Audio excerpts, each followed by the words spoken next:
ọmọ yín lọ́rọ̀ ẹ̀ka oníjọba. Adúpẹ́ fún ìdí wọn, adúpẹ́ fún títọ́ ọmọ, adúpẹ́ fún ìdàgbàsókè wọn.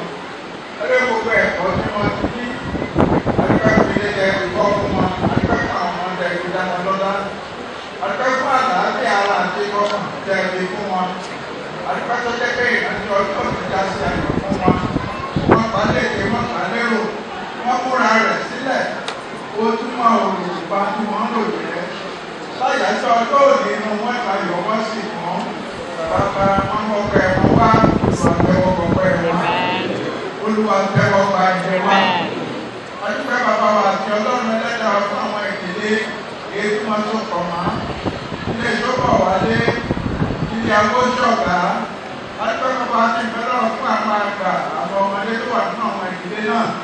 Adúpẹ́ fún òdòdó ẹ̀yẹ tí ẹ̀yẹ Ọlọ́run alàyè tó sínú àwọn ìdílé náà.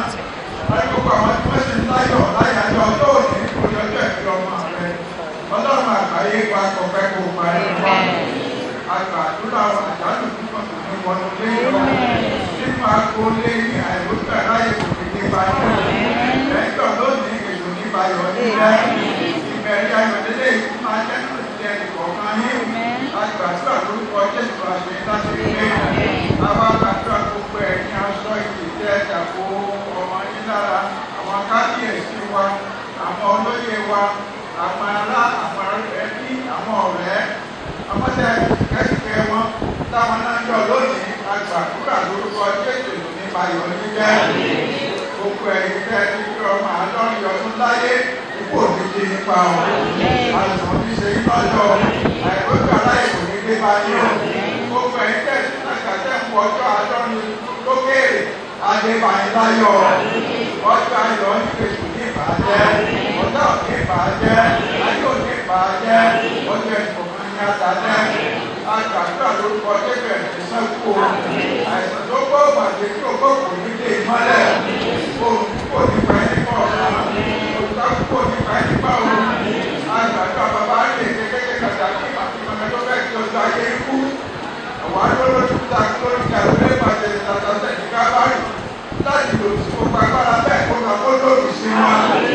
Ọjọ́ ní àtàlẹ́, ọkùnrin ní abalẹ̀, inú ní àdùn, ayọ̀ ní àsìkò. Ìrántí ọjọ́ ìdájọ́ tó máa já lóko. Ìlórúkọ Jésù lọ́la sórí fún yín. Ó lọ kó jẹ ọkọ rẹ̀ yín. Ó dáhùn ẹ̀yìn pàpà. Ó sàbìyèsí lára. Ó fi lọ́nà balẹ̀. Ó pè já níjà kó pẹ̀lú ọdún. Láti sí lọ láéláé.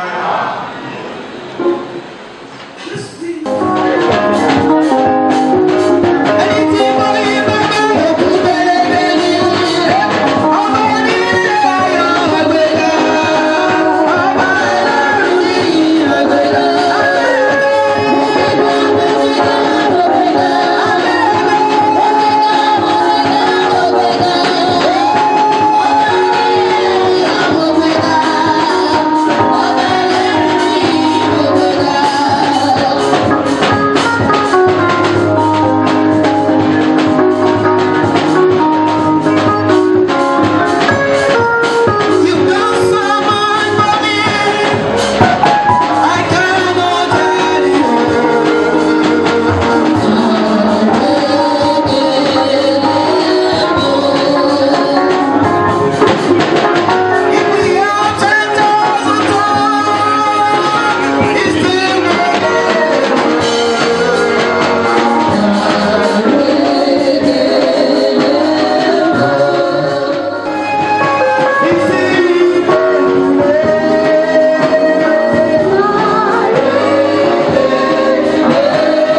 láti ọ̀dọ̀ ọlọ́run wá.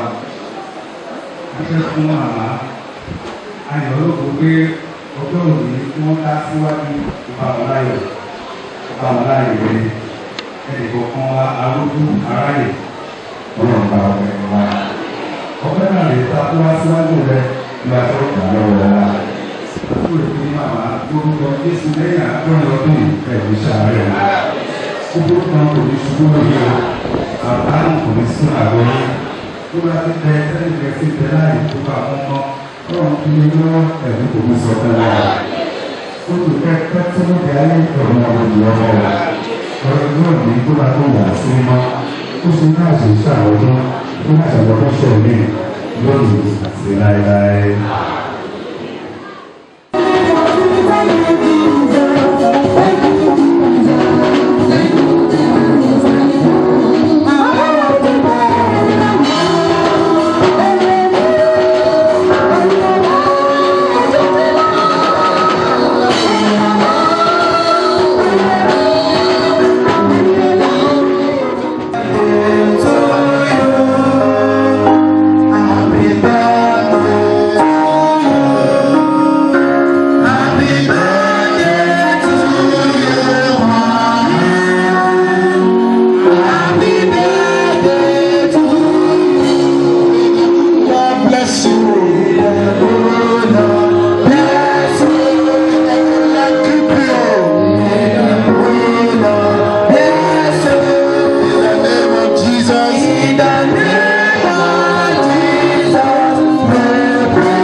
You may please be seated.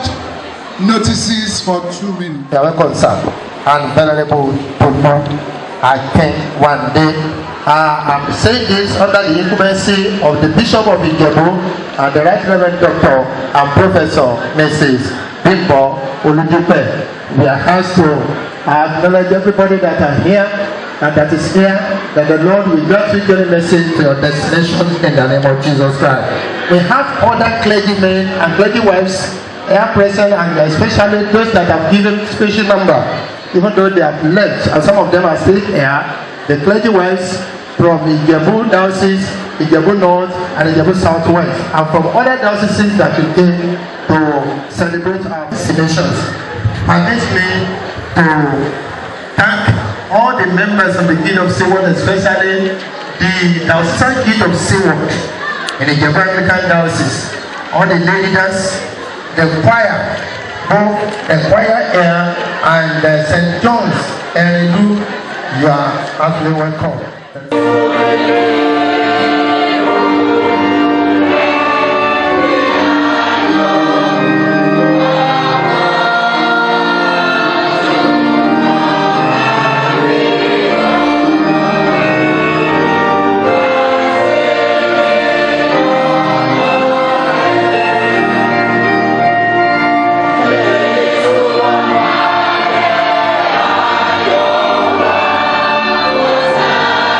Yeah.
Amen. This we ask through Jesus Christ our Lord. Amen.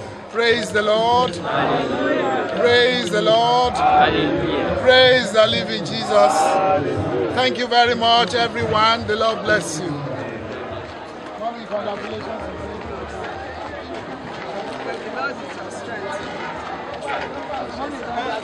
Mommy,